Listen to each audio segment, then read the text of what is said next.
you get to see everything. I do.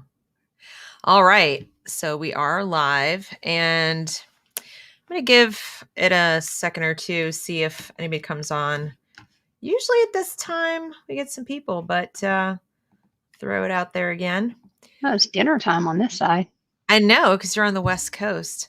All right. So we are live right now on The Reason We Learn with Jeanette Schade. Do you pronounce your name Schade or Schade? Schade.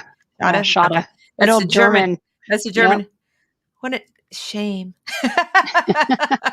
But anyway, so welcome to the channel. Thank you for joining us. Yeah, thanks for having me. You're most welcome. So what I want the people watching right now, or people watching in the replay, to know is that Jeanette is joining us from Beaverton, Oregon, where she lives and teaches and ran for local school board. So she has some perspective on what that's all about. But I'm going to turn it over to Jeanette to introduce herself and give us some background on who you are and what you do. Yeah, so I'm Jeanette Schade, and yes, I do live in Beaverton/Tigard, Oregon, which is about 11 miles from the city center of Portland. So right on top of all the Antifa riots and everything that's been going on over the last year, and that's still going on. It's just not broadcast news anymore because it doesn't meet a political purpose, right? So I am an educator, been in education for 23 years, and started right out of college with working with severely emotionally disturbed girls in a group home. Then I went to working with foster youth children, teaching them how to read and write as a teacher's assistant in a local school district, public school district. Then I finished my schooling and went and did substitute teaching for about 8 or so years while I was raising my children, because I wanted to make sure I had the opportunity to stay home if I wanted and work if I wanted while my kids were growing up. Then when they got into school, I got my master's degree and became a high school English teacher for about 10 years. And I soft retired in 2017 due to a couple of reasons, but just been doing what I like to do, which is teach and help people. So I taught online, Chinese students online, English, and now I am teaching people how to navigate school boards and to get rid of this critical race theory and comprehensive sexuality education. And I've done lots of volunteer work as well surrounding teaching and education as well. So you have that's a brief background. So I think if my math is correct, it's about 23 years or so, right? You've been, more than a couple decades at this, right? Well, I cut off the 23-year mark at 2017 when I exited the classroom, but it's more than that. It's been more than that, being outside the classroom. Yeah. Okay. And so when you say you've been fighting against critical race theory in the classroom and comprehensive sex education, for the audience's benefit, if they're not from Oregon, can you explain specifically how this was manifesting where you were, that you said, I've got to do something about this? Because I doubt they called it critical race theory, right? They didn't just get out a bullhorn and say, hi, we're doing critical race theory right now. So what were they doing that you now shorthand as CRT, but at the time you're like, no, not doing this? Yeah, so when we moved here in October 2019, we moved here from Texas, and we've lived in several states, and I've worked in several states. And in Texas, I was teaching English, and this wasn't coming up. And then we moved here in October 2019, gave my children the choice if they wanted to homeschool or go back to public school. And one child chose to homeschool, the other child chose to do public school. Next thing I know, my son's coming home saying that he didn't really get along with his English teacher. She was very far left in her views, and just telling me the different things that she was talking about. And I was thinking, oh, he's over exaggerating, whatever. No, this was continuous. And then we moved schools because we had a rental place when we moved here, and then we purchased a home to a different school, and it was even worse. And on top of that, they weren't servicing his 504 because, well, he's a white male. What can I say? Very tall and handsome, and so you feel like that you felt like there was evidence that they were discriminating against him in terms of his 504 because of that? Possibly because of that. Okay. It was one of those, I would go in and talk to the administrators or the counselor or the teachers, and it's smiles and nods and pleasantries and everything else. It's like, well, what are you going to do to service my son's 504 that he has here? And not only that, this teaching that he's getting specifically in his English class, I don't know what it is about English. I wasn't this way. I never showed my students my political ideology or anything else. But apparently these English teachers seem to feel that they have the license to put their political ideology onto these students. And this particular English teacher at the new school was talking about a lot of LGBTQ things, about President Trump and how she hated him, and with him being a white Christian male, which is what critical race theory basically says needs to, be canceled out of this country, this country. He didn't feel welcome in the classes. On top of that, he had some other things going on, and so he would skip school on a regular basis. And I finally got tired of it and pulled him from the schools 1 week before COVID hit. And then when COVID occurred, it was a blessing because we got a good glimpse into the classroom now. We got to see a lot of what people was going feel on. that way. Yeah. Yep. And that was when I started paying attention more to what was going on in the news, talking with friends, talking with other colleagues, well, teachers. I always call my teacher friends colleagues, talking with them and what was going on and what they're seeing.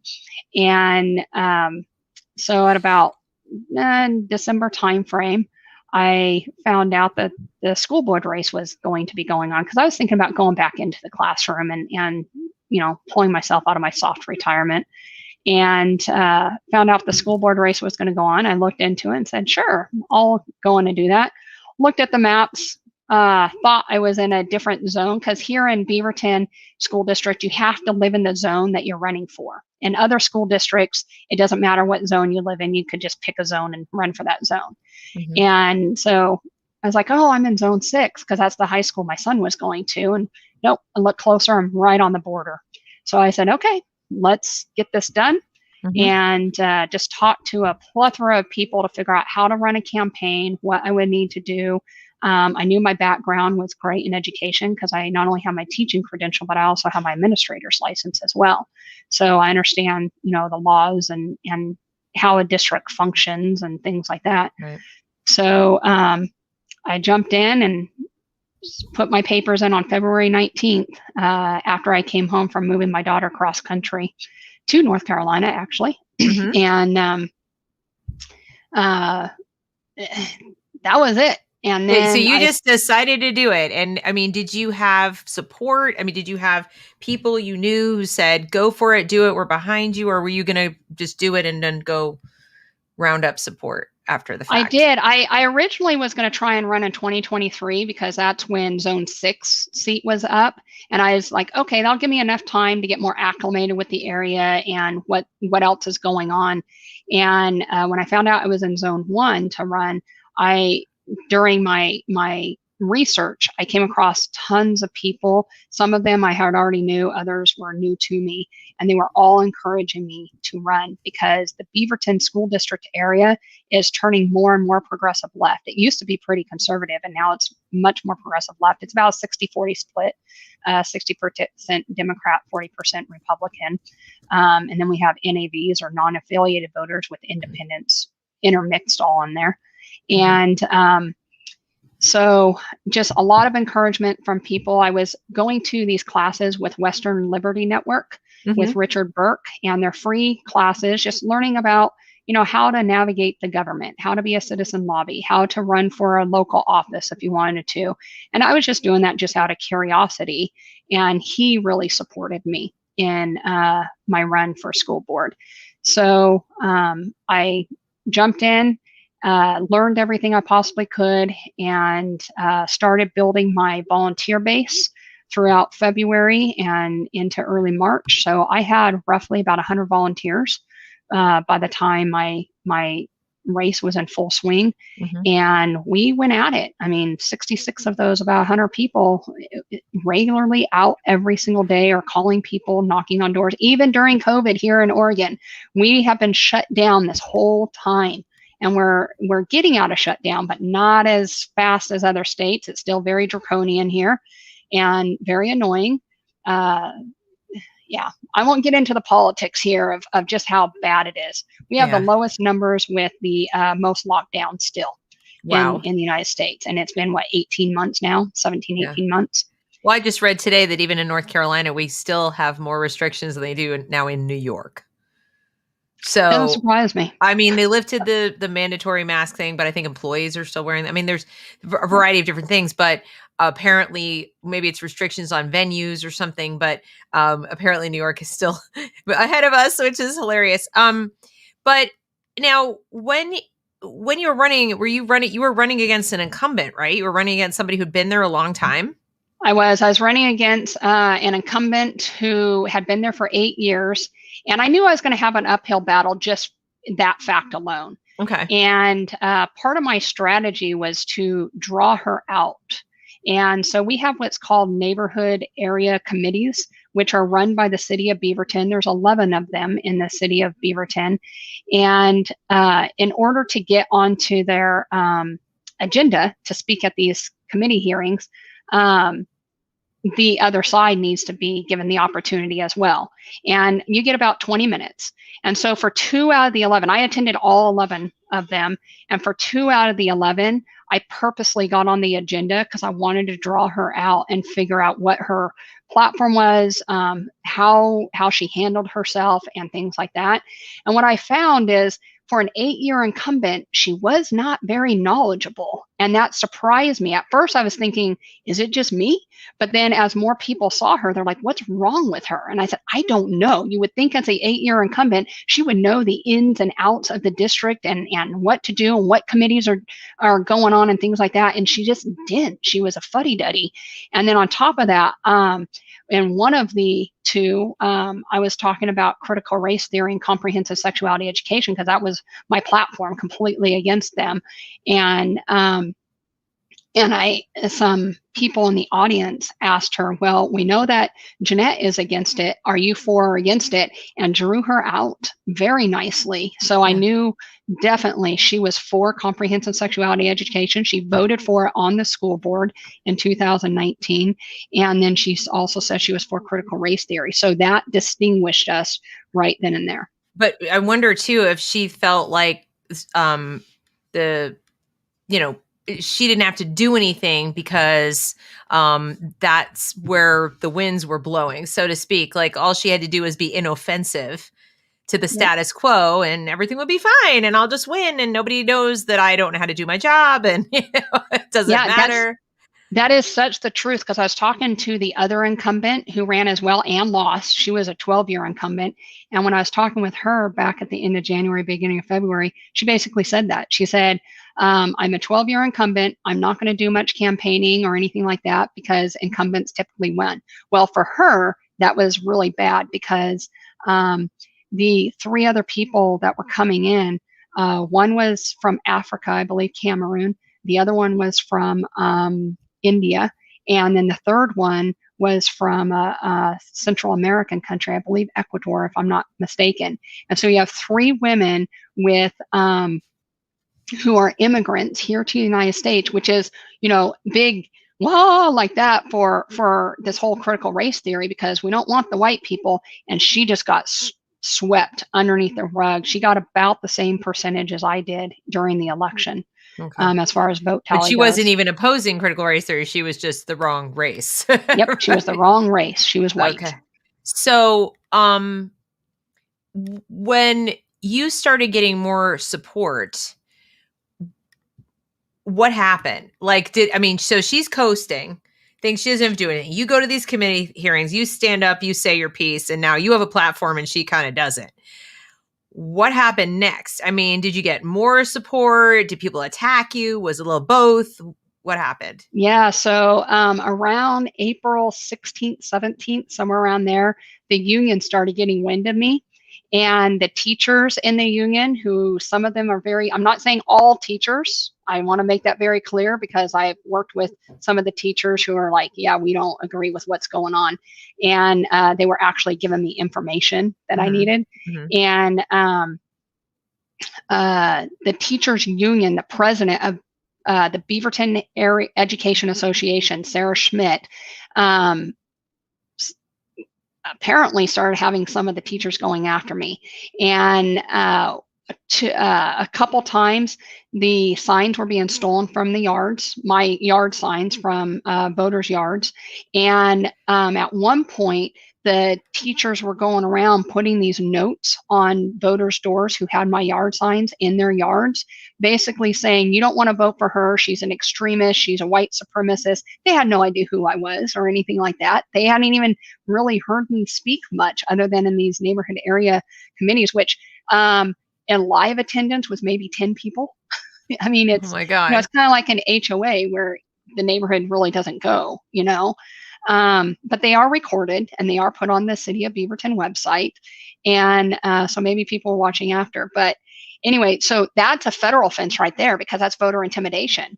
And so I contacted Sarah Schmidt and I contacted my opponent, Susan Greenberg, and I told them both what was going on, along with the superintendent, Don Grotting, and told all three of them what was going on and to please have their teachers back off, because they are committing not only felony for putting those notes on the door, but they're also the misdemeanors with stealing my signs out of voters' yards. And we did file a couple police reports, but the police around here, they're not going to do anything. I support the police, but their hands are tied here in Oregon with the Democrat policies and laws that are in effect. Right. And especially misdemeanors on the West Coast, they just don't even bother with misdemeanors. Yeah. Well, all the Antifa people who have been arrested have been gotten off scot-free. The DA just lets them go. Right. So anyway, I was like, whatever, it's not going to faze me. I'm going to keep going. And next thing I know, one of the teachers contacted her Antifa buddy. Her name's Kai Delgado Warren. And you could go look her up on Facebook. She's there and she's in her full Antifa garb and everything else. And unfortunately, she has a little daughter who she's indoctrinating in this garbage. And she went on my Facebook page, took off one image that I had after my volunteer kickoff meeting for my campaign. A gentleman by the name of Ben Edel, who's with Free Oregon, gave me $1,000 donation. That was my very first donation. I was super excited. Ben is a fantastic, awesome guy. And he had just started Free Oregon in January. And here at the end of February, he's giving me $1,000 check, because he had 3 coffee shops that ended up getting closed down because the Antifa riots going downtown, plus a lockdown. So between the 2 of those, he lost all 3 of his coffee shops, and he just got fed up and started Free Oregon to free us from this tyranny that we're under. And so he was wearing a baseball cap with a P on it.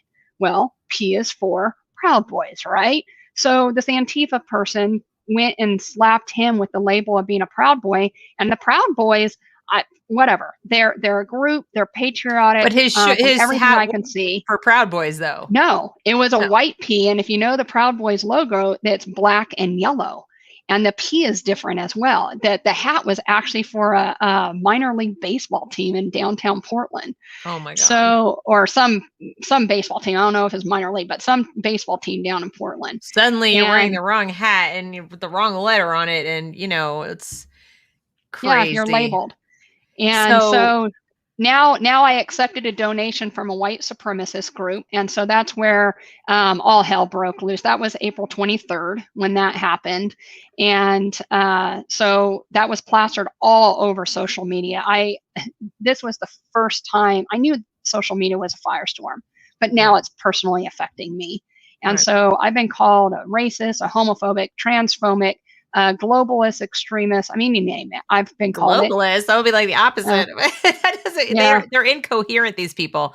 I do have one question about the superintendent in your district, because you've mentioned him a couple times before. How it sounds like he's very much in sync with the CRT and all this kind of stuff. Like, we think about the teachers, we think about the teachers union, and we think, oh yeah, well they're on board with it, right?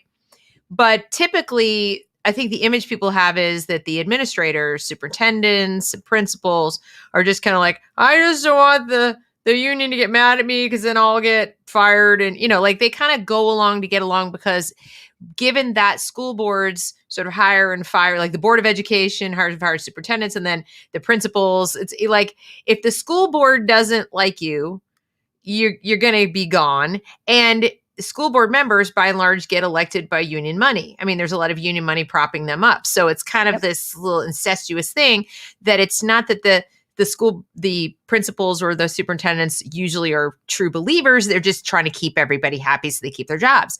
But it sounds like he's more of a true believer. Is that correct? Yes, he is a true believer. So if you've seen the recording of Catherine Watkins, who is the teacher who went around and said, if you don't get along with this training, you're going to get fired. She's the one that had like the yellow head scarf. Yeah, and she was sitting there, like, you people have had plenty of time to get on board with anti-racist teaching. If you're not going to be an anti-racist educator, we're just going to fire you. And by all the the way, people were like nodding.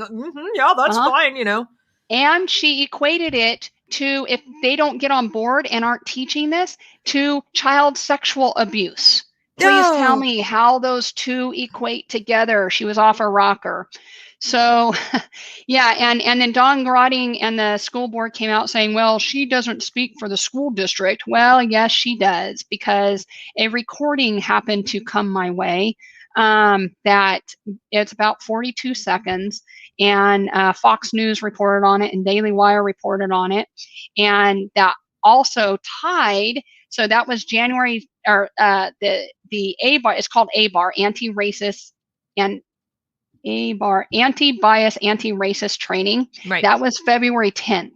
Well, on January 28th, at the equity committee deal to plan for this training for all teachers and paraprofessionals, and it was mandatory that they went, by the way, that mandatory. It was mandatory. Mr. Grotting got up and said, you've had, and the exact words that Catherine Watkins used was, you've had long enough to get on board. And if at this point, if you don't want to get on board, then I think we can free up your future. In other words, we can fire you. And he said, we need all teachers, all parents, all students, the community on board. So basically, he's threatening everybody if they don't get on board with this anti-bias, anti-racist training. That's amazing. And so Catherine Watkins didn't get it out of a vacuum. She got it straight from the top. It is. I remember watching that the first time and thinking, she's just an eighth grade teacher or something, middle school teacher. Eighth grade middle school teacher. Right. And I remember thinking, like, where does she get off threatening her colleagues with being fired? But now it makes perfect sense that the superintendent, she's just repeating what her boss is saying, basically. And I think the part that, people watching who are not in schools or haven't been teachers, really need to kind of like solidify is that the reason this is so astounding to me, and I think to Jeanette, is that it used to be teachers were still individuals. In other words, you could go into the classroom as who you were, and as long as you left who you were at the doorway. In other words, there wasn't really a particular ideology or philosophy that you were expected to teach the children. You were supposed to teach them your subject. So if you're teaching them to read, or you're teaching them math, or you're teaching them science, or whatever it is, like, that's what you're teaching. There's no kind of general umbrella idea that you were supposed to be on board with and adopt, including, by the way, you were never even required to be a capitalist. You were never required to be like super rah-rah pro-American either. Like there was no litmus test of your own beliefs. Okay. Yeah. And I could go into the teacher's lounge and I could have a conversation with my colleagues and, I don't know what their political leanings were. We never talked about political leanings. We were just having conversations about issues that were coming up or whatever the case may be. And then we would go away friends. Right. There was none of this argument. Well, now, apparently, with talking to a few teachers who are in Beaverton School District and a couple other surrounding school districts, they're afraid to even talk to each other. Yes. And other people, they now look at the color of someone's skin and go, oh, I don't know if I could be friends with that person, or I don't know how they're going to feel if I approach them. this is very sad and demeaning to what we have been overcoming for years, even from the civil rights movement. We're also modeling this for the children. Correct. So kids pick up on all of this. They pick up on it way faster than we ever imagined they do. And you're going to bring that into the classroom with your own kid, with your own students. You're going to project, it's going to come out if you have a student that doesn't look like you, that you don't feel confident teaching them because, you know, whatever. And you can't do that. Like you have to be an authority in your subject matter, just not an authority on who they are. And they're doing the opposite. They're doing the opposite. They're telling the kid who they are. And they're like, well, it doesn't really matter if you get the right answer, or go ahead and read it any way you want, whatever. And they're doing it backwards. They're like getting it exactly backwards. You are literally supposed to get the kid to learn to read and do math and leave the identity formation and sex ed and, you know, hugs and kisses and all that for mom. Put that outside. Exactly. Put that right back in the family's laps of where it's supposed to go. And if the family chooses not to do that, then great. That's the family's choice. But the school education system is not the parent, and they're trying to become the parent. And we can't have that. And the teachers unions are all on board with this. Right. They're funding tons of money.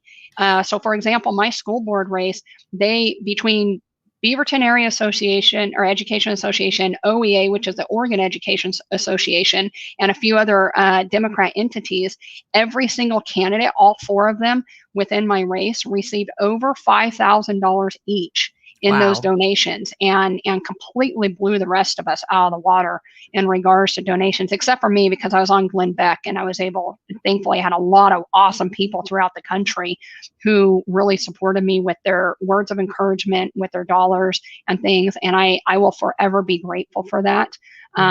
Because I was feeling, when I was on Glenn Beck, I was feeling the weight of the world on my shoulders, because somebody had taken a picture of one of my volunteers. I didn't care about me and my safety. I cared about my volunteers and their safety. Sure. And somebody took a picture of my volunteer and plastered it all over the internet, saying this is, cool. and she was a Cuban immigrant, by the way, saying, oh, this is the white supremacist little chattel or something like that. And I'm like, are you kidding me? And this person, she disgusting. Is 100% American. She's like, I am all American, rah, rah, rah. My friend that was out there working with me. But I was worried about my volunteer safety. So I pulled back a little bit, and I was feeling a little deflated as far as that goes. But at the same time, I'm not backing down. And that same person, the Antifa person, she kept trying to call me out and all this stuff. And they had 3 protests in my name. They had one protest before the forum, where we were all there, all the candidates were there and talking about our platforms, and it's not supposed to be rigged, right? But yet just happened, I got the critical race theory question, just happened, I got the comprehensive sexuality question. It was all random, right? Yeah, so random. Anyway, so they did a protest the day before that, then they did another protest on Sunday, May 16th, and then they did a third protest on Election Day.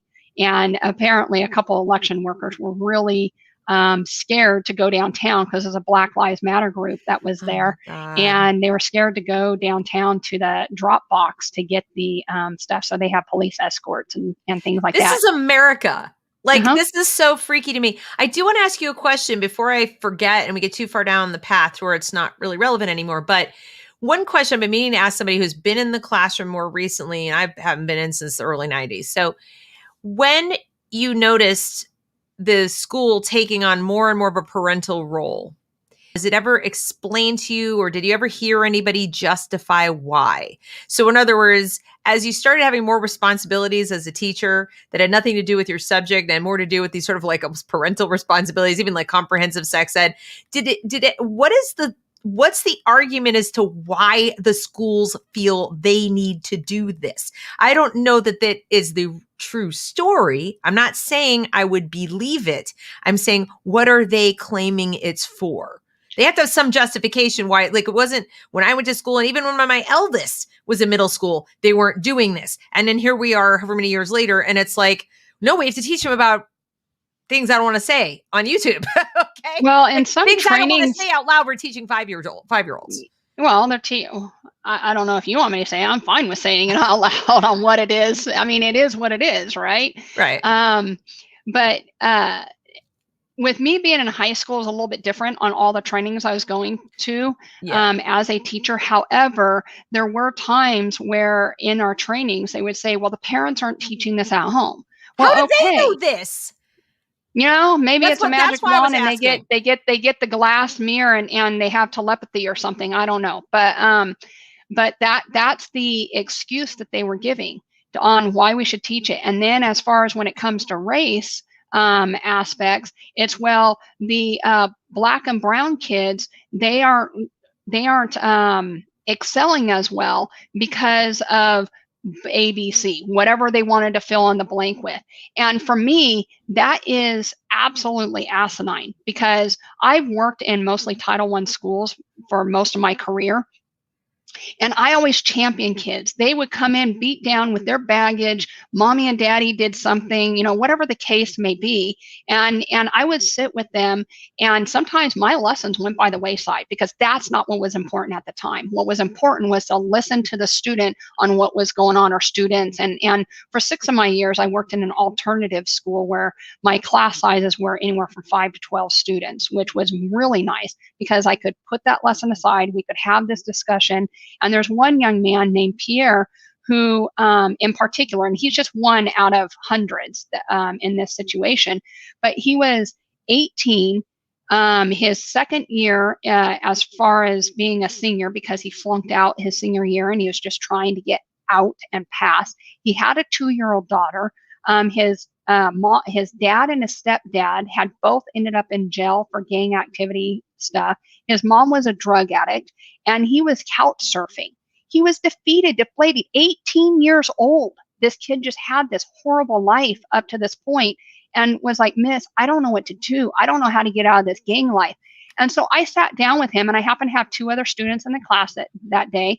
And we just talked about what these young men need to do to get up and out. Well, it's one small baby step at a time. And I on the whiteboard, I drew a mountain. I said, this is where you want to be up here. But right now you're down here and you're going, how in the hell do I get up there? And I said, it's one step. It's graduating high school. It's getting a job. It's getting out of the gang. And he said, oh, Miss, I can't do that. And I said, Pierre, yes, you can.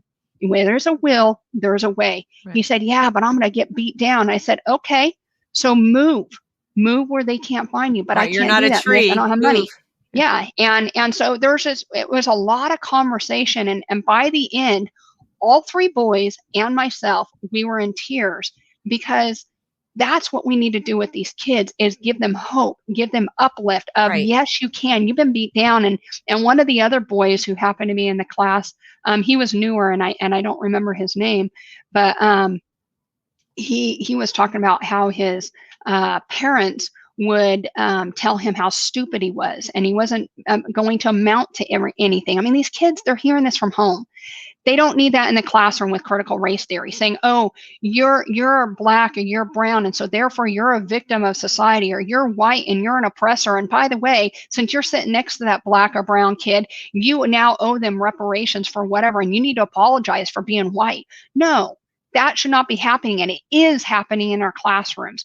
Right. Why are teachers put in that position to go, or choosing to be in that position, I should say, to go and tell these kids and keep beating them over the head? They have enough beating over the head at home. Let's uplift. Let's give them joy. And it is proven. I worked in a 95% Black charter school for 2 years. And in there, and by the way, this was in the inner city, Sacramento, California, Sacramento Charter School.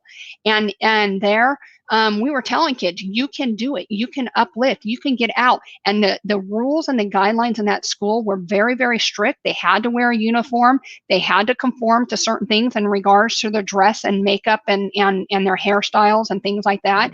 And you know what? Most of those kids graduated, went on to college, and I helped them.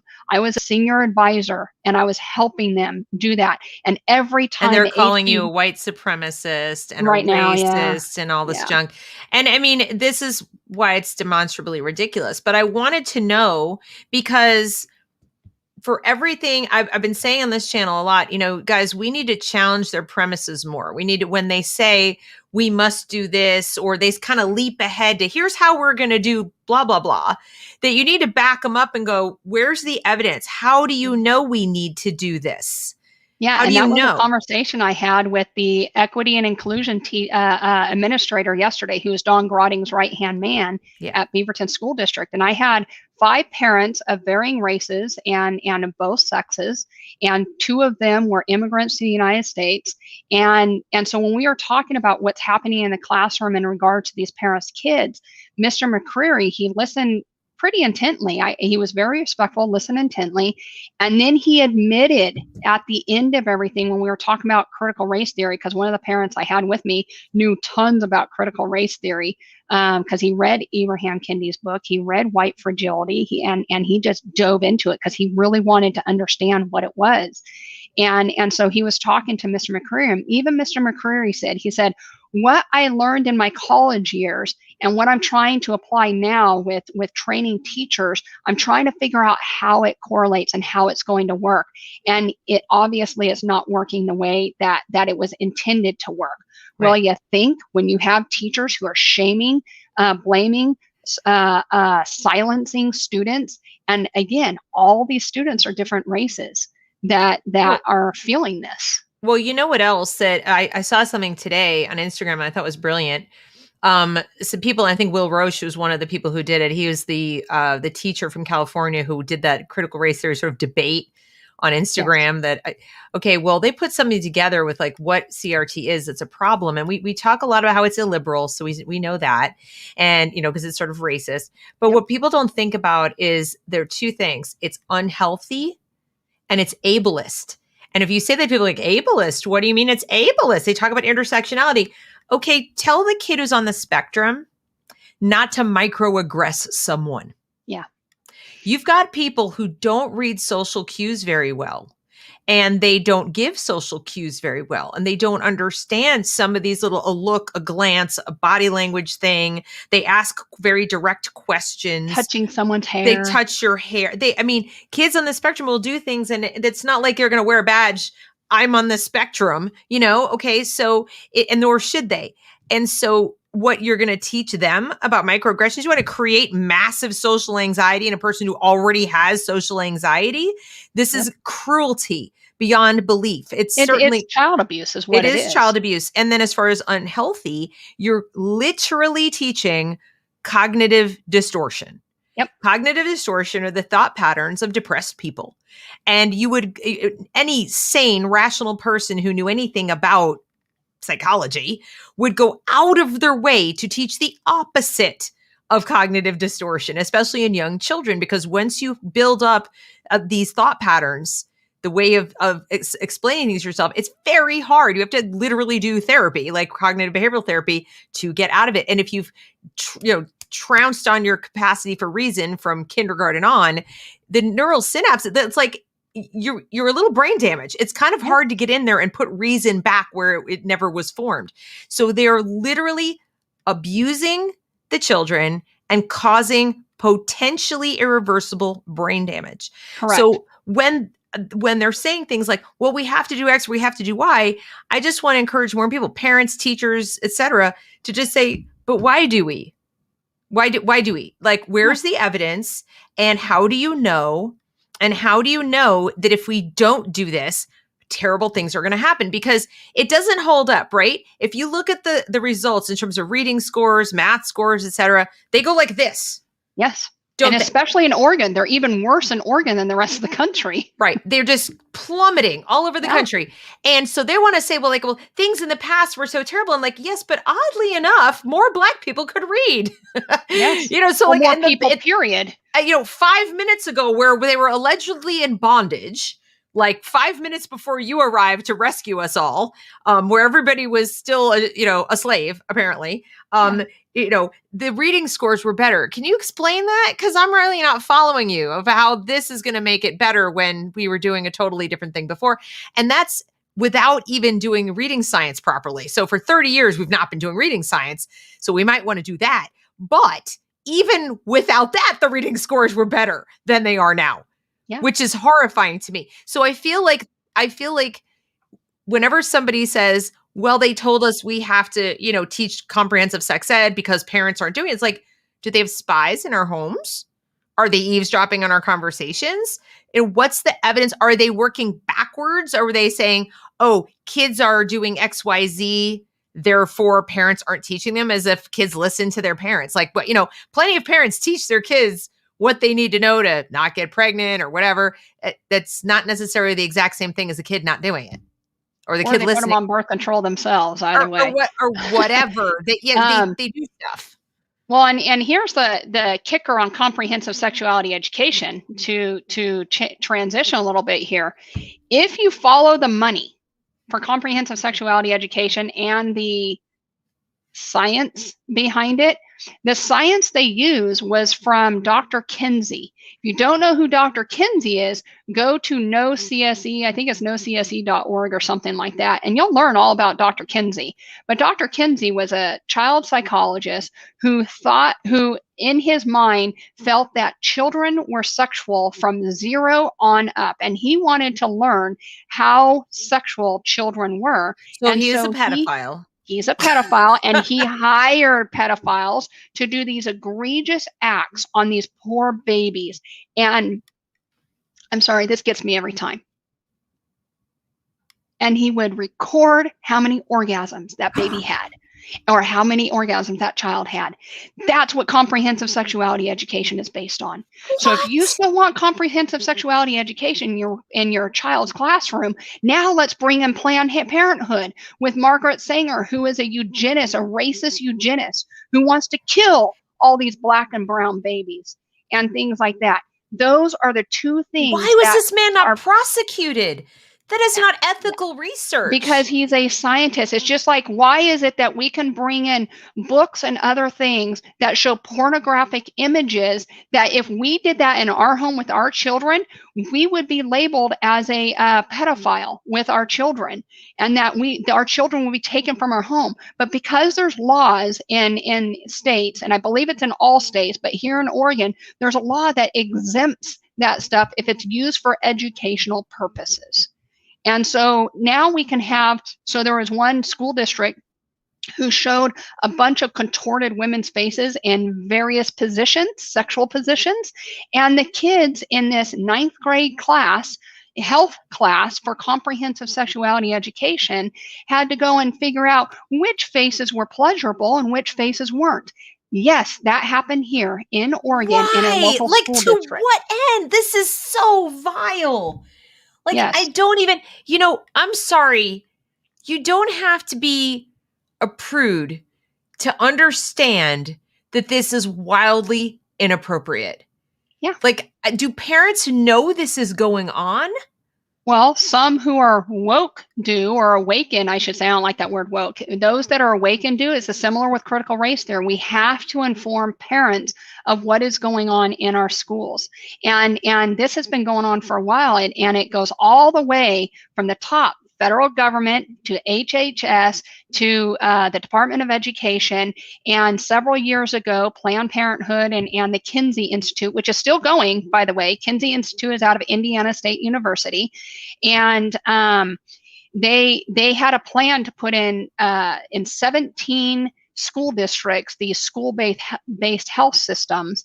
And so anytime you hear school-based health system, run far away from it, because Planned Parenthood is behind there. And basically what their plan is to have all these school-based health systems on every single high school campus that they could possibly get it on. And Oregon, Portland was one of the testing sites, and they wanted to perfect this. And now they're now putting them on all these other high school campuses throughout the United States, because like I said, it's been several years. And these school-based health systems, it's supposed to be, it's for kids who are poor so they can access health care. No, look at the more nefarious way.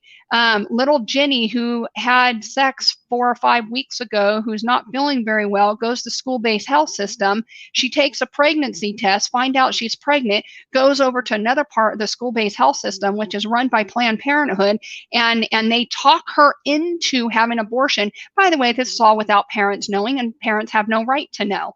And because here in Oregon, if they're 14 and up, they could do whatever medical decisions they want at 14. But yet, I'm responsible for them until they're 18. Go figure. So little Jenny can go and get talked into having an abortion because of this baby. It's going to ruin your life. You're only in 9th grade, honey, and blah, blah, blah. And so they pop Jenny a pill to have the baby aborted. And Jenny goes back to math class, and she's never absent from school. And the parent doesn't ever know. This is what comprehensive sexuality education is doing. It is creating our children into sexual beings and pedophiles starting in kindergarten. Kindergarten. Oh, and now we want them to be allowed to go into any bathroom that they say they want to that day after they just saw porn in their class. In the Westland Wilsonville School District, which is just in a neighboring county, they have the unisex bathrooms. Yep. Okay, so when my daughter was in 9th grade here in Charlotte, and she was in a public school, she told me, and so did another girl that we knew in the school, that rapes were happening on the campus on the regular, like regularly, like, a couple a week. But the kids weren't telling anybody because they would go down. There's sort of like a wooded area, not too far from like the main campus, and the kids would go down there and hang out, whatever. And girls would get, they would go down there with some guy and they'd get raped. They would skip school. And when I was in Texas, they wouldn't tell anybody.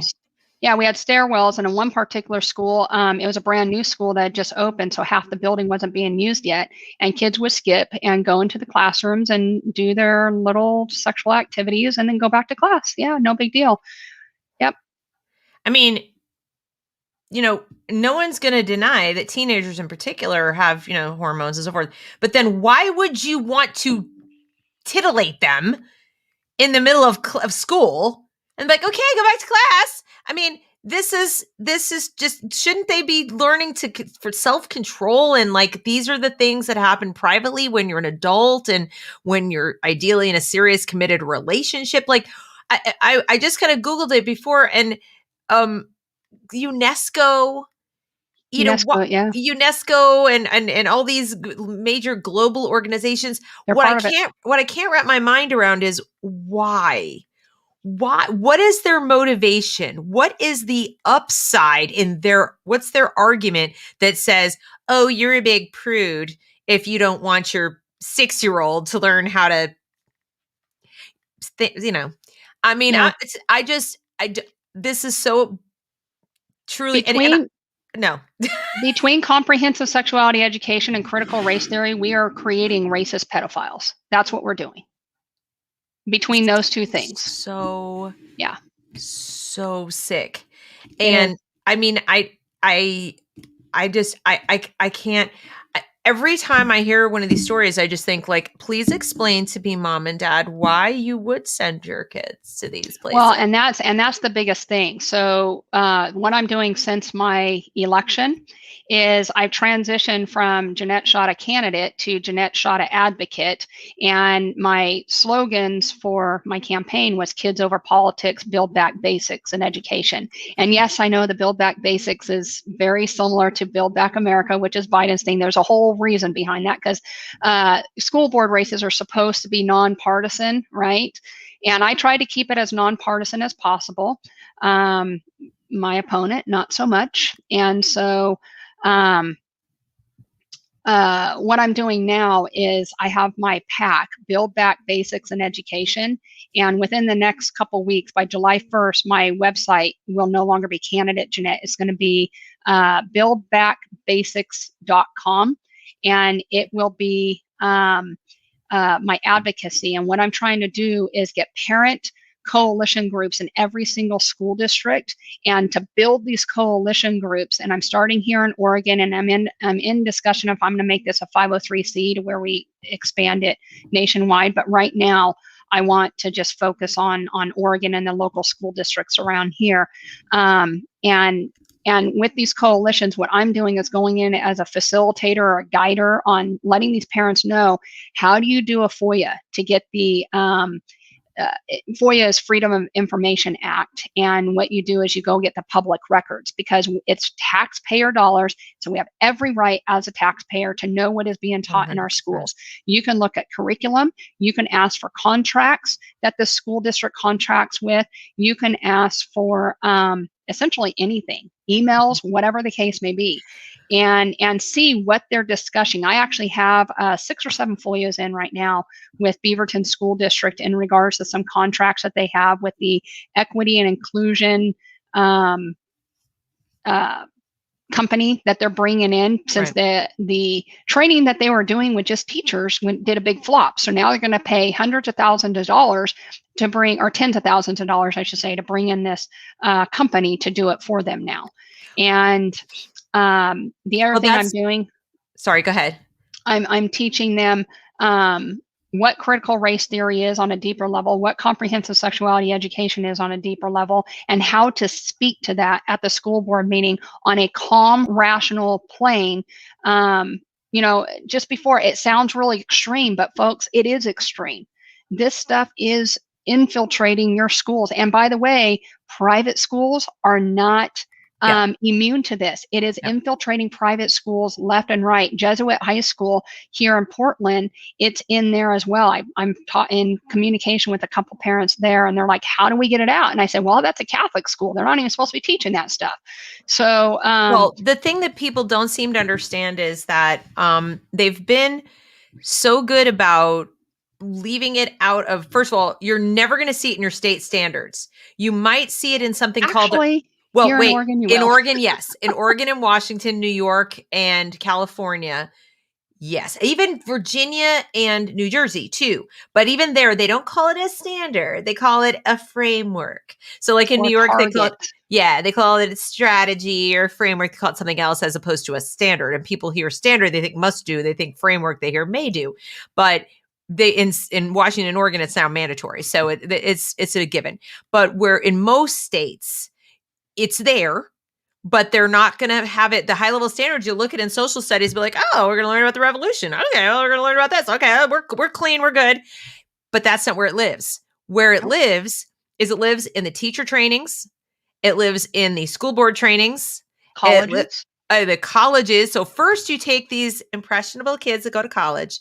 They learn it in their humanities classes. They learn it in their teacher ed classes. And then every single continuing ed class that they go to is along these lines. And with Portland State University, Oregon State University, University of Oregon, and I'm sure all these other colleges throughout the country, but those are the ones here in Oregon. In order to graduate now, you have to take an equity class, and you have to take I think it's a social justice class or something like that. I was talking to a college student that goes to Portland State University, and she was telling me, and I said, how are you surviving this as a conservative? And she says, I just try not to learn what they're teaching me and just get through and out. So, but at the same time, the tragedy is like the taxpayers of Oregon are paying for that, right? And then the student also, because it's not totally free. So it's subsidized by the taxpayers. The student is paying for this attempted brainwashing, or in many cases, effective brainwashing. It is a brainwashing. It is self-selecting. And I keep trying to explain this to parents. Like, well, not every teacher is going to agree. Like, what sane, rational person is going to spend their own money, never mind borrow money to do this, to sit there while people tell them a bunch of nonsense that is actually abusive, so they can then go into a school and be pressured into repeating this nonsense to impressionable children, which they're going to find to be objectionable because that's going to violate their values and ethics. So they're not going to do it. So we already have a teacher we have a supply of teachers in this country, and that we have a supposed shortage, right? Well, I would argue one of the reasons we have a shortage is all the good ones, are the ones they're leaving. So what you have left is the people who are on board with this. It would like be, so who flushed out of Scientology training? Or you have a superintendent who says, if you're not on board with this, I'm going to help you find your way out of here. They do get blacklisted. They get blacklisted. Yep. They get, shoved out and so forth. So you end up with teachers. And of course, the teachers who go to work at the private schools were educated in the same schools. So there's not some like special school for private school teachers. They all go to the same universities. They go to the same teacher programs. And then they just, and maybe you're lucky to get a subject matter expert in the high school. But even so, their humanities classes are going to be all this nonsense.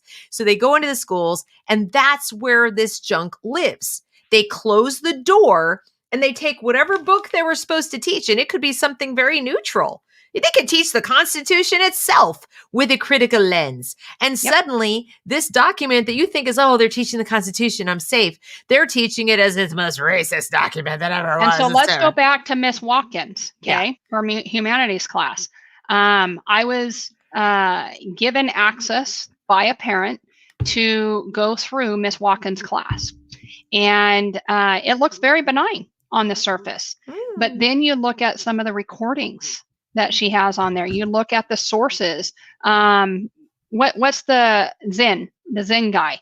She uses a lot of stuff from Howard Zinn. You have to look at what the curriculum is that they're using. And not only that, as a teacher myself, I would say probably about 90% of the time, I did not use the district approved curriculum.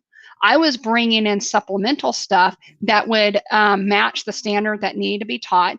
And I was teaching it in an objective manner and teaching it from various viewpoints so that my students, I call my students my kids, so that my students could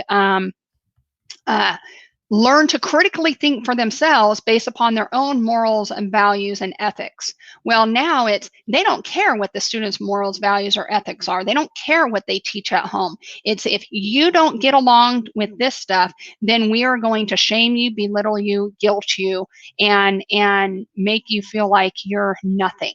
And so now students are starting to hate school. There's one parent I had yesterday in that meeting with me, and her son was a senior, and he was so elated to graduate from school and, to his words, to be out of this hellhole of a district who taught me nothing other than my opinion is suppressed, and that my opinion doesn't matter. Right. And so, why are we teaching the social justice stuff? And by the way, you have to look at the language. When they use equity, when they use microaggressions, when they say anti-bias, anti-racist, when they say white fragility or white supremacy, when they talk about intersectionality, colonizer or oppressor oppress, that is all critical race theory language. And if you look at critical race theory on the surface, it looks great. We all want anti-bias, anti-racist. But it's putting it into practice, and the vehicle they use to get there is where racism is creeping up. Why are we looking at an immutable quality of skin color? And that brings up, remember we were talking about earlier about evidence. There was a study done, and I can't remember the name of the psychologist, but I just remember watching this in one of my college classes many, many years ago. And she separated the kids by brown eyes and blue eyes. This was the late 70s, early 80s, somewhere in there. And the blue eyes got all the privileges. The brown eyes didn't get any privileges. Right. And so there is evidence that it doesn't work.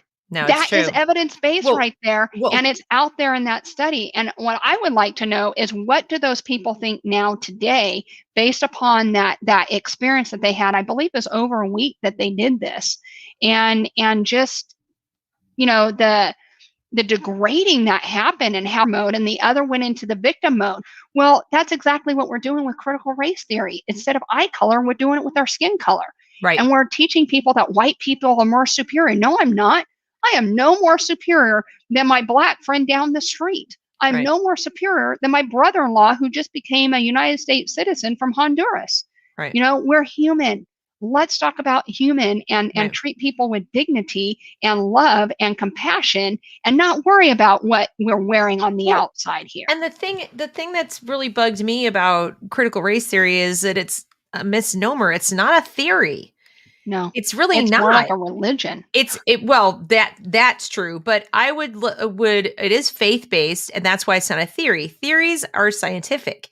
In order to become a theory, we really have need to evidence. keep saying this. We need to keep saying this. You have to have, done enough research and you've got to be able to demonstrate that it's worthy of being called a theory. This thing That is isn't even true. a model. It's not even, it's barely even a hypothesis. So what they did was they've got a suggestion, an idea that is everything that's a discrepancy between Black and brown people and people who aren't white people is because of racism. It's because of power differential. It's a power struggle. There's a zero-sum game. There's only so much power to go around. If these people have it, these people don't. And so therefore, if they have something, it's because they have power. Well, that is their like, that's my idea. Okay. But they go straight from there to proving it. Like, they're like, see, there it is, there it is, there it is. And you're like, that's not how it works. Yeah. That's not how it works, because you haven't done anything to control for other variables at all. You've not been able to quantify this at all. You don't even have a consistent definition of racism. You call it, like wherever there's a discrepancy. Well, no, you can't have the evidence of your theory be the definition of your hypothesis of your theory. It's like you can't use the same thing for all parts of your experiment. And I feel like no one's questioning it. Everyone's just going, well, it's a theory. And then but in practice, they're treating it as fact. Yeah. It would be equivalent, like I said, to the Scientologists saying Dianetics is fact. And we're going to go into this school and we're going to teach kids, this is how you live your life. Yep. And that's it. And don't question it. And if you question it, you're like an immoral person. If you question it, then that automatically means that you're a supremacist and racist. Well, of course. So it's conveniently baked in, its own defense. But so that's why, like, all the people are going, well, it's perfectly valid at the university level. No, it's not. Unless you want to discuss it in the same vein that you discuss, like, Mao's ideas. I mean, if you want to put it on the same playing field as Hitler or Mao or some other bad idea that, like, this really sucks. Yeah, Maduro. Good thing we're not doing this, right? You can have that conversation, but to act like this has merit in the halls of a college, why? Why does it have merit? All they're going to do, if they believe that it does, is take it into the rest of the world with them, or back into a classroom with little kids and put it into practice. It's really just, it's very bad ideas repackaged to sound virtuous. And correct. I don't think it has any place in the classroom. But what I've been trying to educate parents about, and I'm sure you're doing the same, is that, you can't use their brand, that brand. You can't talk about that. You have to talk about what it's doing to the kids. You have to talk about the pedagogy that's being used. You have to talk about the segregation that's being used. You have to talk about the dehumanizing language that's being used, and the separatism, and the note. You have to challenge the concept of implicit bias. First of all, not all biases are bad. We all have biases. They serve us well. There's shortcuts to get through life. Some of them, our brains are purposely made that way with the hippocampus. I mean, I could go into the whole brain thing, but you have your fight, flight, freeze mode to protect you. And so when you're judging someone and you have those biases going, you're trying to judge, is this somebody I can be friendly with? Is this somebody I can't be friendly with? Is this somebody that's going to attack me? I mean, your brain's constantly doing that with people that are coming up that you don't know. Right. And you can have biases. Okay. Because a bias is not the same thing as believing stereotypes. All right. Correct. Having a bias is just, like I said, it is a thinking shortcut. What comes next is what matters. And what we're supposed to be teaching kids is how to think. I don't even want to say critically, think actively about those things, but not so you're anxious and you're a neurotic mess, but just, we do it already. People who have been who've trained their minds appropriately from kindergarten on will automatically challenge their own biases and interactions as soon as they have evidence to support the challenge. Yeah. Okay. But to tell a kid that you automatically have bad biases, that all the biases you have are bad, and you have to, like, automatically challenge them. First of all, this creates neurosis. This creates anxiety. This creates distance and isolation between you and your peers, because now every social interaction becomes a minefield, and you're just setting people up to be separatists. You're setting up the world you're setting up the country to balkanize itself, because the only people you'll perceive as safe are people who look like you or who already share your ideas. And even Which then, is you're not exactly safe. what they're trying to fight against, right? So what they're trying to fight against is what they're actually creating. Right. They say that, but they're not. Well, they do. They do. And here's the other thing too. While I was sitting here thinking on the evidence actually is there, because this came out of Karl Marx's with the I always say this word wrong, but basically the rich and the poor people. Okay. And his whole deal of pitting the poor people against the rich. And we do have evidence. It doesn't work. And in this case, they just took it from the rich and the poor and applied it to the white and the black. And why is it that it's always white and black? You know, they just shove Latinos and Asians. Well, actually, Asians aren't really part of that, because the stereotype is they're too smart and they have great family values. So therefore, they're lumped in with the whites. Even then, they do that, but it's malleable. So what they do, like as you just pointed out, you could be Asian and you could be white, you could be Asian and not white. You know, Pacific Islander, you're not so much whatever.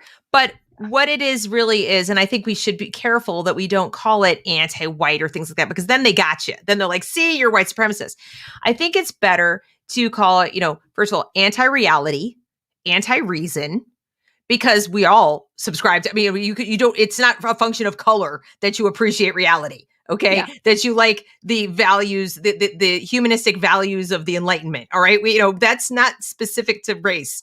So we need to emphasize that by, putting the lie to their whiteness thing, which they keep changing anyway. They'll say, if you are Black and you disagree with CRT, then they double down on the insult and the racism and say, oh, you've spent too much time in white spaces and you're too white adjacent for your safety and all this other junk, right? And the reason why they do that is because they say all Black people are monolithic. Correct. Well, we know that any race is not monolithic. We're all different. We all have our different minds and our different abilities and everything else. And that's the danger in this too, is thinking that the races are monolithic. That all white people think one way, all Black people think one way. And we have to be, that's why we have to be very careful to not come back and say, look, well, it's anti-white, because it really isn't. Then you're speaking their language, because then you're gonna say, oh, so you agree that all these things are whiteness. No, they're not. It's anti-reason, anti-reality, you can go so far as to say it's anti-Western Enlightenment if you want to do that. And I really wish we did defend Western culture more. People come from all over the world, from cultures that are decidedly not Western, to live here, and they choose it because it works for them. So it's something you can choose. You don't have to be Western to appreciate Western culture and say, I want some of that. That works. I like that. So I wish we would not be so apologetic for that and act like all the cultures other than Western are so much better. And like, no, if they were so great, people wouldn't be fleeing other ones to come here. Well, and that's the key. What country can you go to? Any country in the world that you can go to, learn the language, learn the culture, learn the values, and assimilate yourself into it, if you will, and say, okay, now I'm a citizen of that country. And now, what country in the world is out there? Citizen. Here's the difference too. If I went to live in Austria, okay, I lived in Austria for a year. And if I went to Austria and I could, do all the same things you just said, and I could speak the language fluently, and I could live there for 25 years, and I could say I'm an Austrian citizen, but no one there would really ever really perceive me as an Austrian. Yep. They just wouldn't if I weren't born there. When you become an American citizen, you're an American. Yep, and exactly. Everybody except the teeny tiniest fringe of losers, okay? Nobody even bothers to talk about people like that. It is not the mainstream at all. Everybody is like, you're an American now. Yeah, you're an American. And you're an American. You're like 100% American, even if you are just still perfecting your English and you just passed your citizenship test and you've only lived here long enough to do that process. It's like people are just super excited to be like, and now you're an American, because being an American is a set of ideas.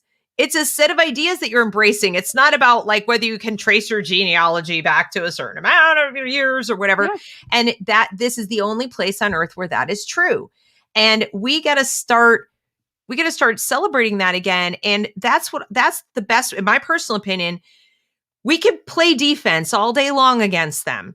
But until we start, I don't even call it offense, but until we start being proud of the things that bind us together across all races, across all classes, across all walks of life, and all, types of lifestyles, and you name it, until we start saying, hey, guess what? These are universal. We don't look anything like each other. They're rich. I'm poor. He's a plumber. I'm a lawyer, whatever. But guess what we all are? Guess what we all share? We all share this stuff. You guys want to say we can't, but look, here we are, we do. And I think that is the best argument against this nonsense, because all of it is, it's separatist, it's all these other bad things. And we got to stay away from it's anti-white, because that's the least of what it is. It really isn't. It really isn't, because most of the people who are pushing this garbage are as lily white as I am. Okay. And that's what I was going to say. Portland is the whitest city I have ever lived in. Yeah. I've lived in California. I've lived in Oregon. I've lived in Houston, Texas.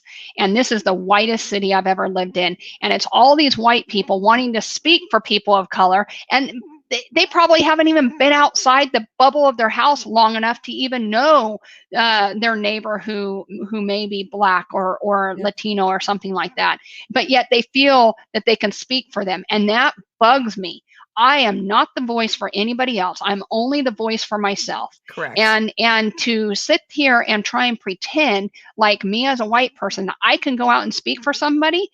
No, absolutely not. And not only that, they can't speak for other white people. Robin DiAngelo does that.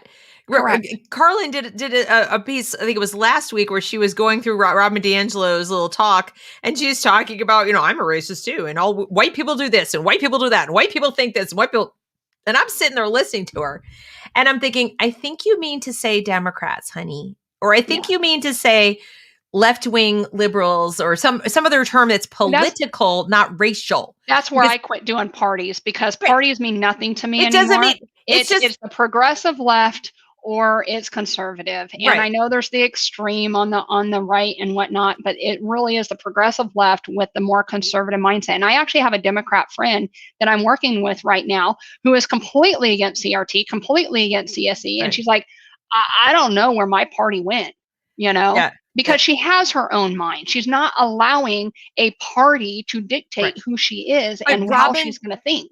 Robin DiAngelo lived in her little bubble for so long that she believes that all people are the same, like they're all progressives. So she calls it white people. And I'm listening to her talk, and I'm like, I don't think, what white people do you know? Like, in other words, she's speaking for all people with white skin as white people. And I'm just going, you're talking about a teeny tiny subset of people, and they may not even all be white. Like, what the heck are you talking about?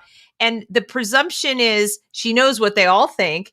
And then even more than that in the same breath that she's saying, I could never understand what it's like to be Black, but all Black people think this. It's like, well, and that's what Nicole Hannah-Jones does as well. So if you want to go to the opposite side of things, that's what Nicole Hannah-Jones does. And she admittedly says, and this is something that bugs me. Well, there's a few things that she says that bugs me, but she said she says bugs me. Yeah. She said that she majored in history, but she is proud of the fact that she never took a European history class.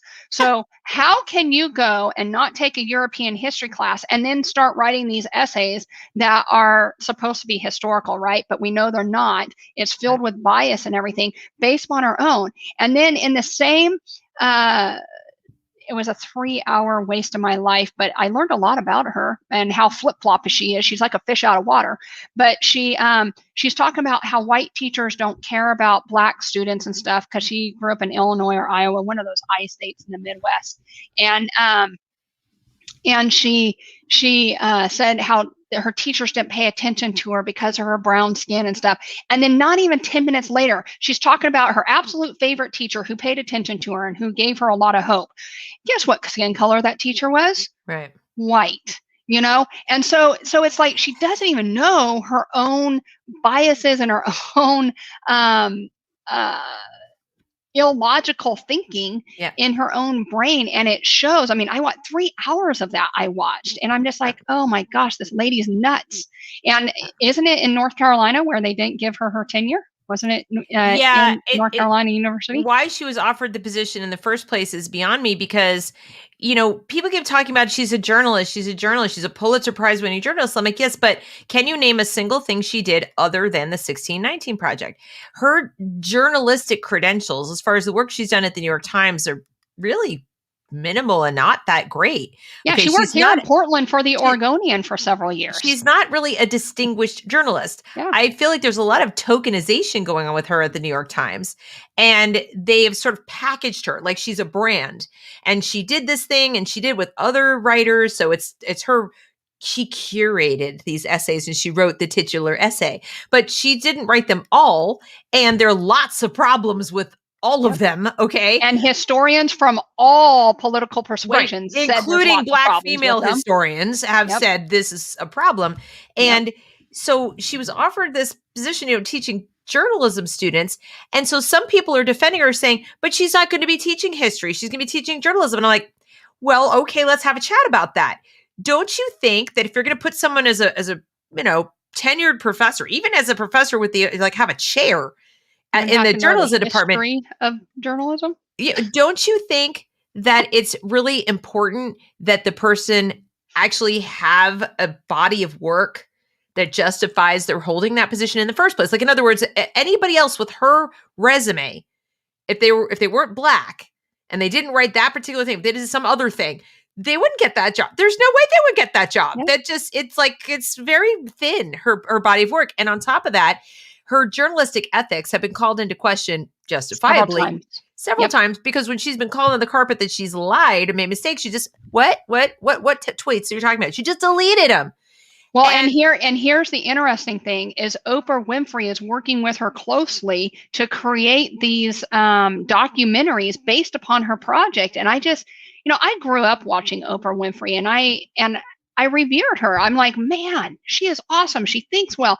And since she's gotten off TV, she's like, and I'm just like, who is this woman that I watched growing up on these talk shows, and she's championing people. And now she's helping this lady. Everything that has made her who she is. The biggest problem, people don't really necessarily see it, but it was pointed out to me, and I think it was probably Phil Magness that wrote about it. He's an historian also, but there's a major contradiction in the 1619 Project that people need to be aware of. And it is this. She says that the country was racist from its founding. From 1619, it was absolutely based on slavery, that the country, it's like in our DNA, slavery and this horrible stain is on us. And the documents, the Constitution was just stained with this horrible legacy of slavery. But she then subsequently says later in her essay that took Black people, the Black Americans, all these decades to drag the United States kicking and screaming to live up to that document. Well, how do you live up to a document that you just said is white supremacist? Yeah. From its roots. Like, it's a white supremacist document, but we lived up to it. I'm like, lived up to what?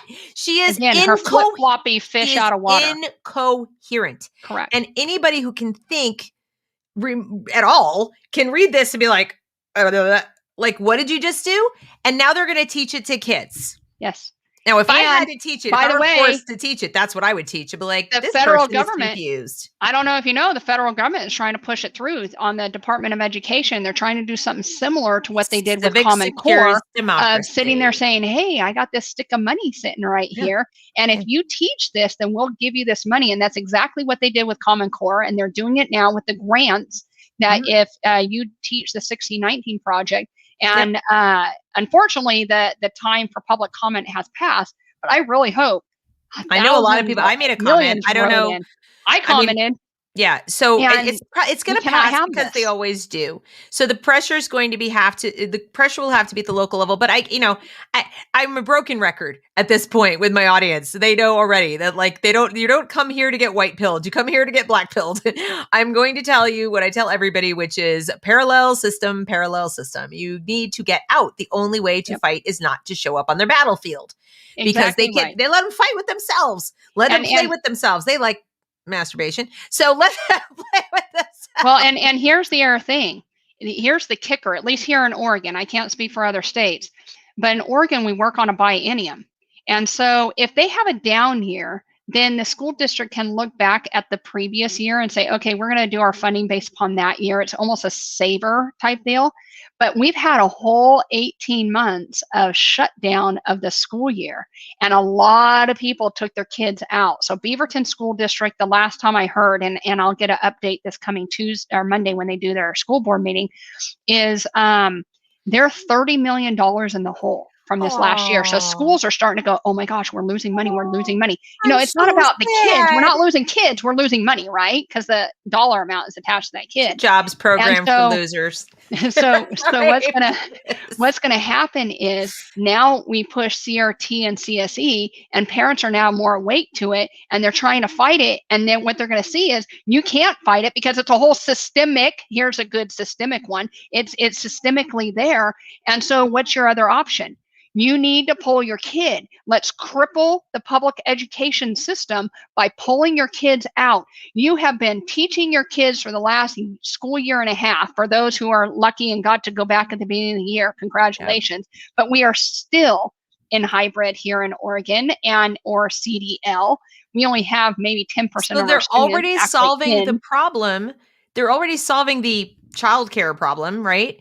Yep. And what I wish they would realize too is that if they did pull their kids out, they could be doing in person if they formed a co-op or they did some kind of micro schooling thing. They could be in person schooling tomorrow. I mean, they don't even have to wait till the fall. They could just and it's not that hard to do. No, you as a parent have the right. It's 2 to 3 hours a day of actual educating your child. And if you're little, it's not even that. Correct. It's about an hour and a half. And so of anything remotely formal, the rest would be, like reading to them, playing learning games, doing little field trips. And look at the tree and feel the grass. I mean, there's your science right there. Yeah. And so this practical learning that's going on, and you get to choose. It's what people need to do is get out of the mindset of traditional schooling.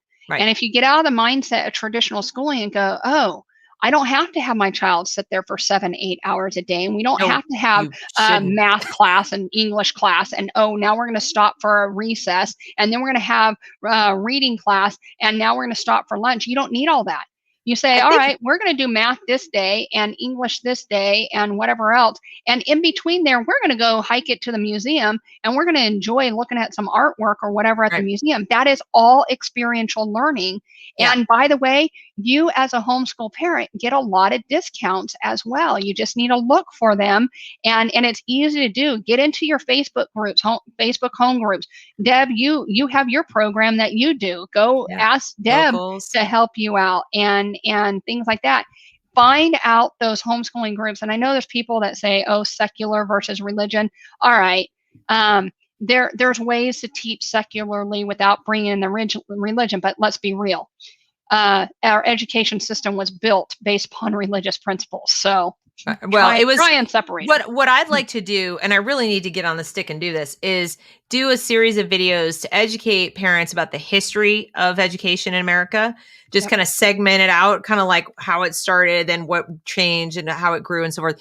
Because I think once people realize that it was initially created, our public school system was built out of xenophobia and racism based on the Prussian system, which was really rigid and controlling and had nothing to do with liberty or freedom at all. And that they actually, some of the holdouts in Massachusetts, and I think it was Barnstable, Massachusetts, were the last people who were like, we're not going to the compulsory school. And they literally showed up with guns and marched these kids off to school. If more parents understood that this was not something that the American population was going, please, can we have it? And it was something the government was going, you will do this. And that it really is antithetical to everything our country stands for, to have compulsory schooling. And the founding fathers, purposely did not put it in the Constitution of the United States. It is purposely left under the 10th Amendment for the states and locals to decide on what to do. Yes. And we somehow managed to have 98% literacy for a very, very long time. And, even after the Civil War, in the Reconstruction, post-Reconstruction period, you had very high literacy rates in the Black community because they weren't permitted to read when they were slaves. So one of the first things people wanted to do, teach them how to read.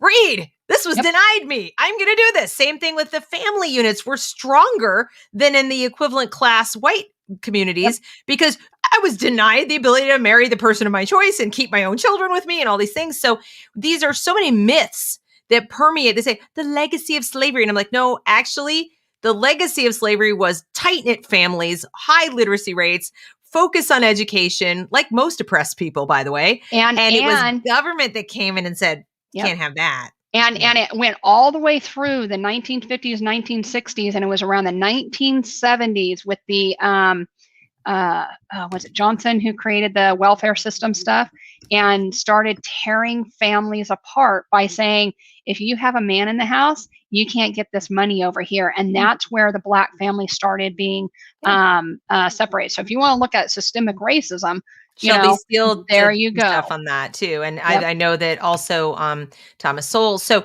and we don't teach these people in school. We don't. So, one of the things I also want parents to understand, and I'm sure you'd agree, and tell the people that will avail themselves of your service, that it's not just about what you're running away from, guys. I mean, lots of good reasons to hightail it out of there, but look what your kids are missing out on. Yeah. Your kids could be reading the autobiography of Frederick Douglass. They're not going to get that in school. No, and you're not. And that's one of the things that bugs me as I've been an English teacher over the years is we had these great classics, I Know Why the Caged Bird Sings and Scout and Her Dad. Why can't I think of that book? To Kill a Mockingbird. To Kill a Mockingbird. Thank you. And all these books that teach great morals and values and shows the disparities and everything else in that, without and how being in your face about it, Correct. Yeah. And just because it uses the N-word, that book's out. We're going to censor that. Well, and now we have books to where there was one that they wanted me to teach one year, and I absolutely refused. Talk about comprehensive sexuality education.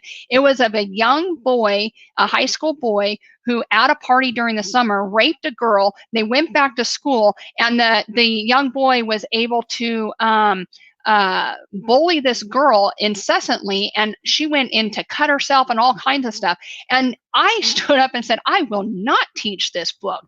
I'd rather go teach Huck Finn or I Know Why the Caged Bird Sings or whatever the case may be than teach that book right there, because now you're going to trigger young girls and maybe even some young boys who are sexually molested.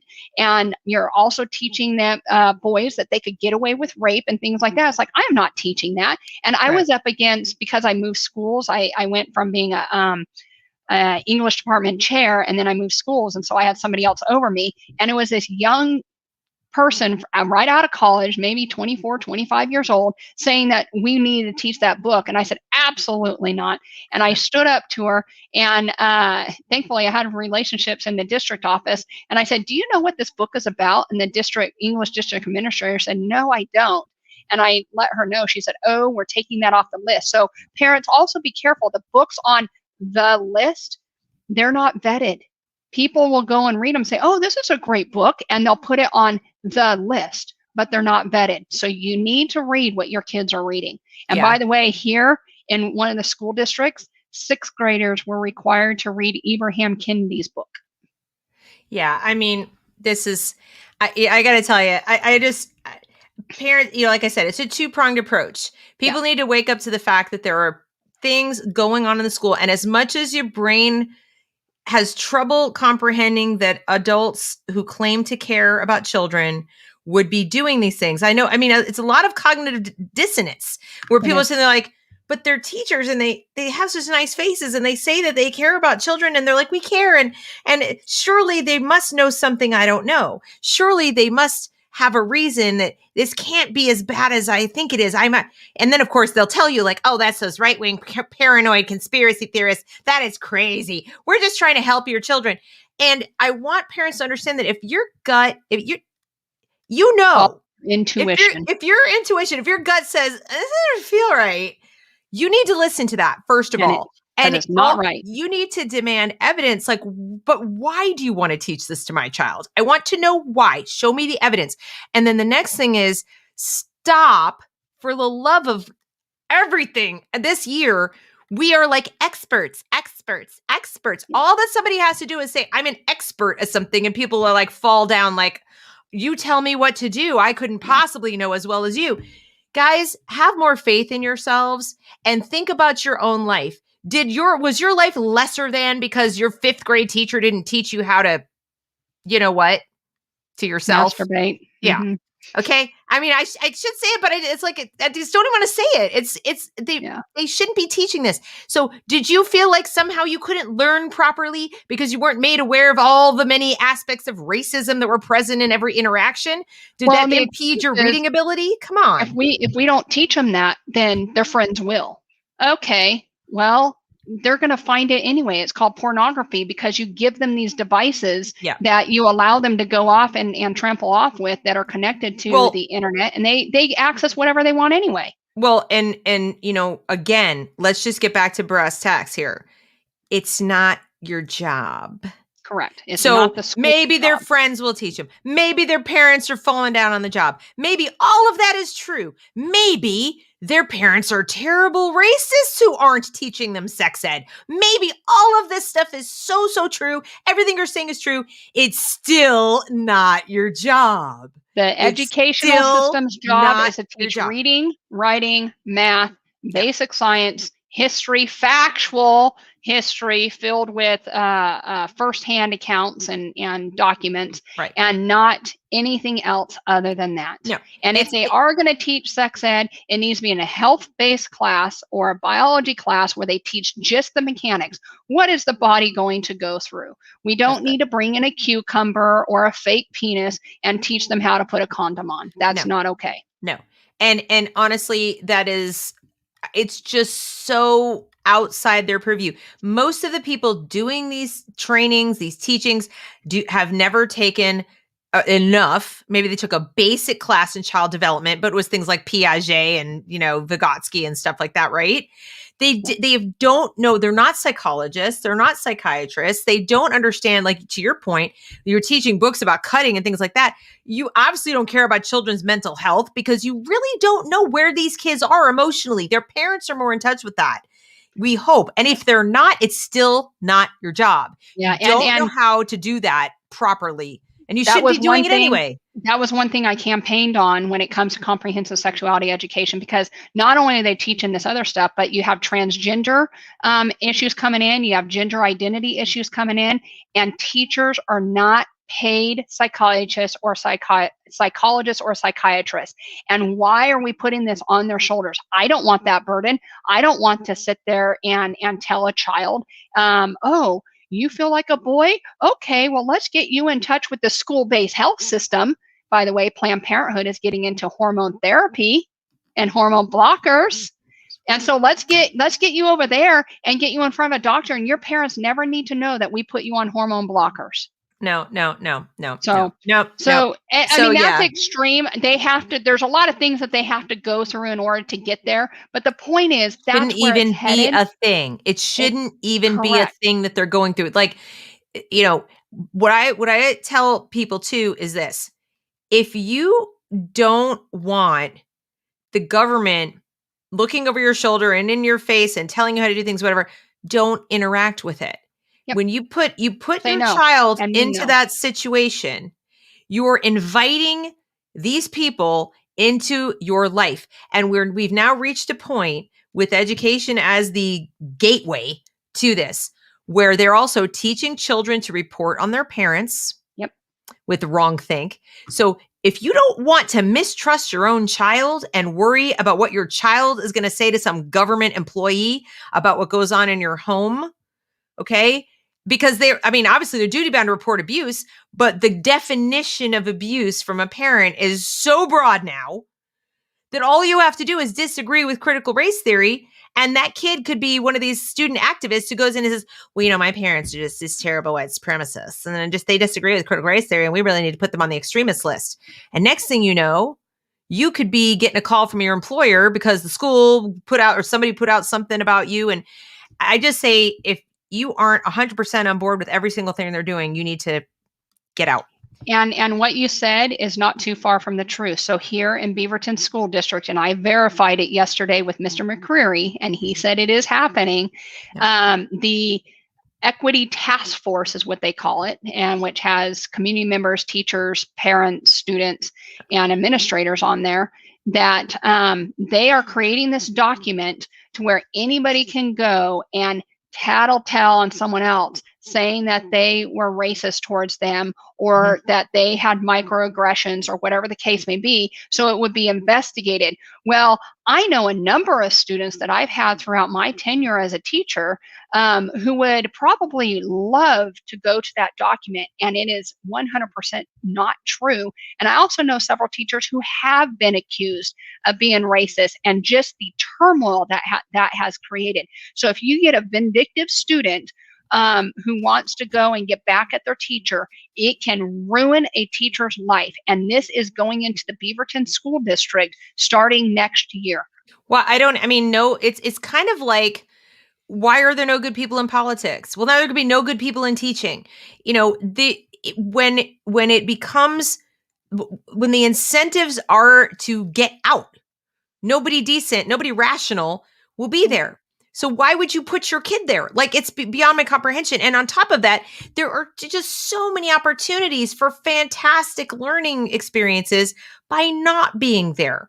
Your child will be healthier mentally, physically, every which way. There are people now, you can do things online, offline. You can use real books. You can use online material. The number of resources are so numerous that you'd have to really work to choose. People like, oh, what am I going to choose from? Oh my God. I would have to do research to find the best thing for you. Here's the other thing. Parents say, oh, I don't have a teaching credential, or I don't even have a bachelor's degree. Let's say that they're just a high school graduate. Don't need it. And it's like, it doesn't matter. You don't need it, because there's so many things out there, and you can find someone that will help you, let's say, with the upper level math. I don't know upper level math, but I do know how to tap into somebody who knows upper level math. And that's the other thing that I'm working on as well, is trying to get an initiative put on a ballot in 2024 for school choice here in Oregon, to where we have ESA accounts for those kids. And I'm working with a few legislatures and some other people behind the scenes to try and get this up and going. Yes. And the last thing, and then we probably should wrap it up because we've been, but I think people also need to start looking at what, the beauty of the United States is that each state is sort of an experiment, right? Yep. And while most of the states are doing the same things, there are some that are not. And I was just researching Florida today, and Florida is a good example. Now, they're going to have the same problems other states have with the bad ideas live in the minds of the teachers. Yep. But as far as how the state has structured education, they have tons of school choice opportunities. They have, they're focusing on resiliency as an initiative, not diversity, equity, and inclusion. That's coming from the top down. That's the standard, like that the governor and the Board of Education is saying, we want kids to be resilient and resourceful and to have hope, and, all the things that we would really like to teach them about. And to that, and they're getting all the sports, like all the sports teams and athletes and people, role models on board to help them with this initiative. I think it's fantastic. I hope it really, does some good in some of these communities. But of course, at the local school level, they're still desperately trying to shove a little critical race theory in there. But I think it's going to make it harder. So we're going to have this little lab experiment of Beaverton, Oregon, and Florida, parts of Florida. Naples, Florida, as an example, right? And then in a few years, what I hope some intrepid reporter or YouTuber does is says, oh, look at this. Interesting. Literacy rates. Yep. Math scores. math scores, mental health issues and admissions to the behavioral health unit of the hospital, like way down, and they need more hospitals, not just beds, Yep. And I'm not saying that with a smile on my face. I'm saying this is horrific. And I really hope that parents will take this very seriously and realize that you better understand the why behind what your kids are learning, not just the what. They tell you, well, this is and I'm an expert. That's not good enough. You're the expert at your child, or at least you're the expert at what you want your child to have as an opportunity for their life. You want them to be happy, you want to be healthy, mentally healthy, etc. You need evidence. You wouldn't go to the doctor and have them just say, you need this medicine. Okay. I mean, you'd ask questions. It's no longer going to work for the blind trust for teachers. Mm-mm. Teachers, you cannot trust the teachers anymore. There are some fabulous, great teachers out there. But again, over the last 30 or 40 years, these teachers have been indoctrinated in this stuff. Like you said, it's in their mind, and they're going to have to go through some serious therapy to get it out of their mind, right, where they're not going to infiltrate it into your child's mind. Well, and remember too, that all it takes for a teacher, even a previously good teacher, to decide to attach to these ideas is anything in their mind where they feel insecure in their own, position or their own personal power. They're going to lose their job. So it is, it's just, it takes a special kind of mind to actually resist this. Yes. They use techniques, neuro-linguistic programming techniques, and the same kind of things that cults use to get people who are well-meaning people, caring people, empathetic people, they can suck them in, okay? Yep. So you've got a bunch of different kinds of personalities that can be sucked into this. It's not just stupid people. It's not just mean people. There's a whole lot of well-meaning people that just kind of sucked into it because whatever. And then, of course, you have your power-hungry nasties like the lady, the 8th grade teacher. But I really have to thank you for coming and sharing this. And when your site launches, I'm going to add it, like when you get everything ready, please keep me posted because I want to put it in my locals in the resources for parents. Perfect. Thank you. Because the more parents have as far as help, and I still want to help, obviously, the parents who are trying to fight back because there are people who, for whatever reason, they're just not there yet. So I want them to know how to do it constructively. But my core strength is helping you not do it at all. How you go away from there. And they just need to be aware that this stuff is happening because it's in here. It's in the heads of the teachers. So it has to not be in the heads of the teachers to really be gone. A ban is not going to do it. And again, I can't express this enough. If you don't like what's happening in the schools, and it's going to take a long haul to change them, you do have other options. Yes. And it is where there's a will, there's a way. And it can work for single family homes, multi-working, multiple job family homes, and anything. It can work where there's a will, there's a way. And chances are you're not alone, even in your own community. Yep. And over COVID, you were able to make it work. Yeah. So yeah, it may feel like you're alone, but you're not. And so that's the key is you got to reach out. We got to get back to the old fashioned of hey, get to know your neighbors, get to know your community, get to know the people who are feeling the same pains that you're feeling. We used to be better at that. And in fact, one of the things the school system has done, we don't see it that way. We think of the school as the center of our community. Actually, the school has destroyed communities. Yep. It has literally destroyed communities over time. John Taylor Gatto wrote about that. It's not a community, it's a network. And there's a big difference between a network and a community. So and our children are pawns in it. That is correct. So it does not have your best interest at heart, and it's not organized around your needs, and therefore it is not a community. They may call it our skill community. No, it isn't. It's a network. So anyhow, thank you so much for joining me in this. Thanks to the audience and to anyone watching on the replay. I hope you will take note of the website. Let me throw it up again. This is buildbackbasics.com. It's going to be launching in its final form soon, right? Yeah, right now it's still in campaign form, but July 1st, we're hoping to have everything up and ready to go for what I'm currently doing on the advocacy side. Okay, great. So resources for parents and advocacy. And you're a pack too. You'll be a pack, right? So Yep. Build back basics and education pack. Awesome. Fantastic. Yeah. Thank you. Thank you so much. So I'm going to end this and I'll be back in the broadcast. Right? Awesome. Thank you. Appreciate it, Deb. Bye, everybody.